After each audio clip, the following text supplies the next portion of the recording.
இலங்கை பிரஜையான அனோஜனுக்கு சவுதியில் வழங்கப்பட்ட தண்டனை தற்போது பேசுபொருளான ஒரு விடயமாக மாறியுள்ளது. முகமது நபி தொடர்பாக அவதூறாக கருத்துக்களை தெரிவித்தார் என்பது தொடர்பாக அவருடைய முகப்புத்தகத்தில் தெரிவித்த கருத்துக்காக நீதிமன்றத்தில் வழக்கு தொடரப்பட்டு தற்போது சவுதி அரேபிய நீதிமன்றத்தால் அவருக்கு 5 வருட சிறை தண்டனையும் சவுதி அரேபிய நாணயத்தில் 3 மில்லியன், அதாவது இலங்கை பெறுமதியில் 21 கோடி ரூபாய் அபராதம் செலுத்த வேண்டிய தண்டனை தற்போது விதிக்கப்பட்டுள்ளது. இதன் காரணமாக அவர் தற்பொழுது சிறைச்சாலையில் அடைக்கப்பட்டுள்ளார்.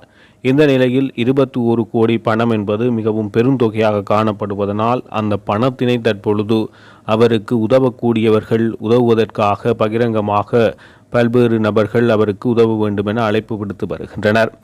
இந்த நிலையில் அனோஜன் கைது செய்யப்பட்டதற்கு காரணமாக இந்த கதிர்காம பாத யாத்திரையில் சுப்பிரமணியம் என்ற நாயினூடாக அது தொடர்பாக ஏற்பட்ட சர்ச்சைகளுக்கு இவர்கள் முகநூலில் அது தொடர்பான கருத்துக்கள் பகிர்ந்த போது இவர் முகமது நபி தொடர்பாக தெரிவித்த கருத்தே இங்கு சர்ச்சையாக மாறி தற்போது அவருக்கு தண்டனையாக முடிந்துள்ளது. இந்த நிலையில் இலங்கையில் இருப்பவர்களும் சரி, முஸ்லிம் மதத்தைச் சேர்ந்தவர்களும் சரி, பலர் இவருடைய இந்த செயற்பாடு அவர் வேண்டுமென்றே செய்யவில்லை, மதத்தை நிந்தனை செய்வதற்காக செய்யவில்லை, ஏதோ ஒரு வேகத்தில் செய்த ஒன்றுக்காக இத்தகைய தண்டனை மிக பெரியது என கருத்துக்கள் தொடர்பாக முன்வைக்கப்படுகிறது. அத்துடன் இலங்கை பாராளுமன்றத்திலும் தமிழ் பாராளுமன்ற உறுப்பினர்கள் இவருடைய விடுதலைக்காக இலங்கை அரசாங்கம் தலையிட வேண்டும் என தொடர்ச்சியாக குறிப்பிட்டு வந்தனர். எனினும் தற்போது நீதிமன்றத்தினால் தீர்ப்பு வழங்கப்பட்டுள்ளதனால் இவருடைய இந்த தண்டனையானது மக்கள் மத்தியில் பேசுபொருளாக மாறியுள்ளது. அனைவருக்கும் வணக்கம். சவுதி அரேபியாவிலே கைது செய்யப்பட்ட அனோஜன் என்கின்ற இலங்கையைச் சேர்ந்த அங்கு பணிபுரிந்து கொண்டிருந்த நபருக்கு இன்று அவருக்கான அந்த தண்டனை அவர் ஃபேஸ்புக்கில் பதிவு செய்த ஒரு கமெண்ட் தொடர்பாக அவருக்கு மேல் தொடுக்கப்பட்டிருந்த வழக்கிற்கான தண்டனை என்று அறிவிக்கப்பட்டிருக்கின்றது. அதில் அவருக்கு கிட்டத்தட்ட 5 ஆண்டுகள் சிறை தண்டனையும் 3 மில்லியனுக்கு மேல்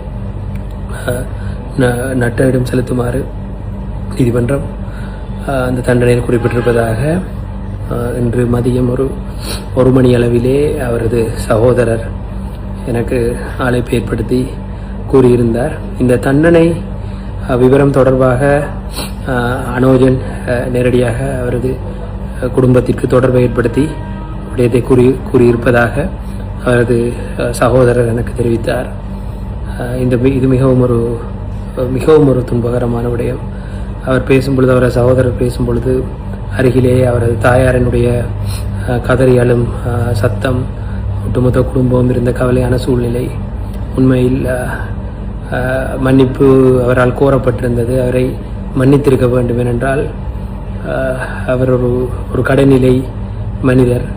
இந்த சமூக வலைத்தளங்களிலே வெறுப்புணர்வை கக்குகின்ற வகையில் பலதரப்பட்ட பேச்சுக்கள் இங்கு தொடர்ச்சியாக இடம்பெற்று கொண்டுதான் இருக்கின்றது. எனவே ஒரு இளைஞனுடைய வாழ்வு இன்று மிகவும் மோசமான முறையிலே பாதிக்கப்பட்டிருக்கின்றது. மனிதர்கள் தவறிழைப்பார்கள். அவர்கள் அதனை மன்னிப்பு கேட்கும் பொழுது அவர்களுக்கு மன்னிப்பு வழங்கி இருக்க வேண்டும்.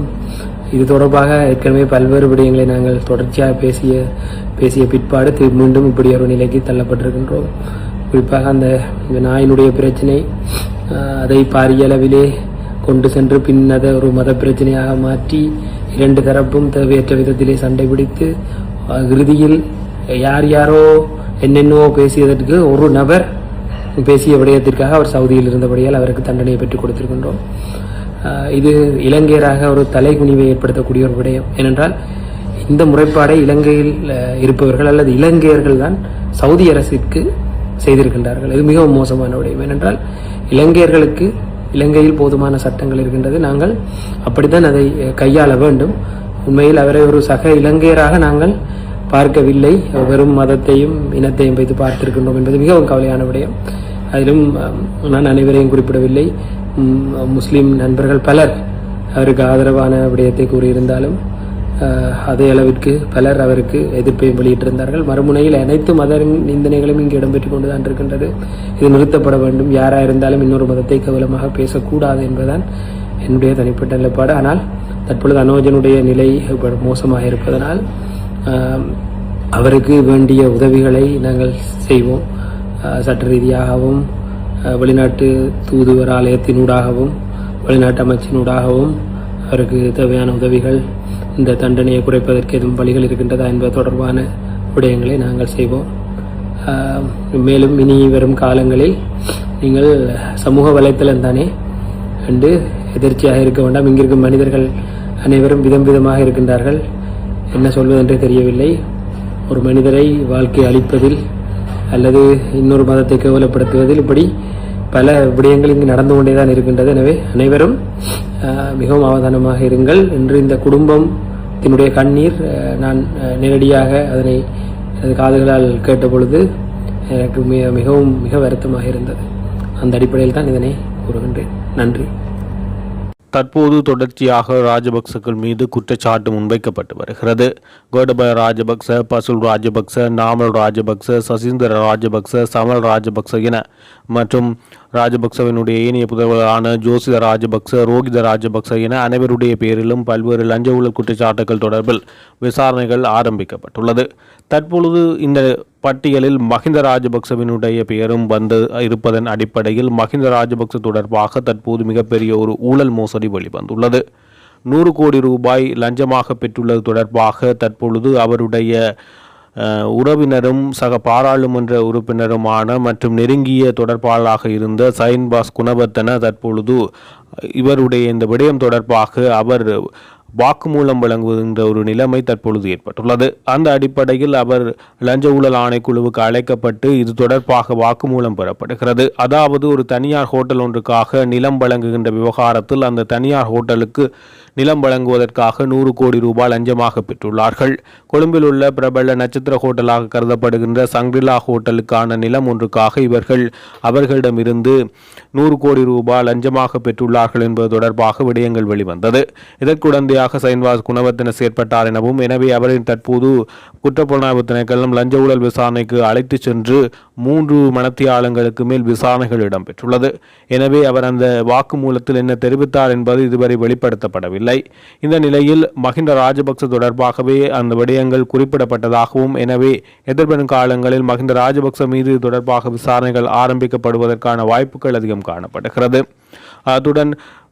அத்துடன் நிலக்கொள்வனவு மற்றும் பங்களா விடயம் தொடர்பாகவும் பசுல் ராஜபக்ச மீதான வழக்குகள் தற்போது காணப்படுகிறது. பிணை உத்தரவு நீடிக்கப்பட்டிருந்த நிலையிலும் அவருக்கான பிடியாணை உத்தரவு நீடிக்கப்பட்டிருந்த நிலையிலும் அவர் தற்பொழுது வரை கைது செய்யப்படவில்லை. அமெரிக்காவிலிருந்து அவர் இங்கு கொண்டு வரப்பட வேண்டுமென்றால் அது நடைமுறை சாத்தியமில்லை என அலி சப்ரியும் தெரிவித்தார். ஏனெனில் அமெரிக்க நீதிமன்றத்தினூடாக அணுகி அமெரிக்க நீதிமன்றம் அனுமதி அளித்தால் மாத்திரமே அவர் அங்கிருந்து இலங்கைக்கு செல்ல முடியும் என குறிப்பிடப்படுகிறது. எனவே அத்தகைய செயற்பாடுகள் இடம்பெறுவதற்கான சாத்தியப்பாடுகள் மிக குறைவாக இருப்பதாக அலி சப்ரி குறிப்பிடுகிறார். இந்த நிலையில் அந்த அரசாங்கம் தொடர்ச்சியாக நடவடிக்கை எடுத்து வருவதாக குறிப்பிடுகிறது. எனவே எதிர்வரும் காலங்களில் பசுல் ராஜபக்ச, கோடபய ராஜபக்ச, மஹிந்த ராஜபக்ச மீது பல்வேறு வழக்குகள் தொடர்பான விசாரணைகள் ஆரம்பிக்கப்பட இருக்கின்றது. இந்த நிலையில் தற்பொழுது இந்த நீதிபதிகளினுடைய வயது எல்லை, அதாவது ஓய்வு பெறும் வயது எல்லையை நீடிக்கின்ற தீர்மானம் அமைச்சரவையில் அங்கீகாரம் வழங்கப்பட்டுள்ளது. இந்த நிலையில் அதற்கு எதிர்க்கட்சிகள் ஒன்று கூடி பலத்த எதிர்ப்பை வெளிப்படுத்துகின்றது.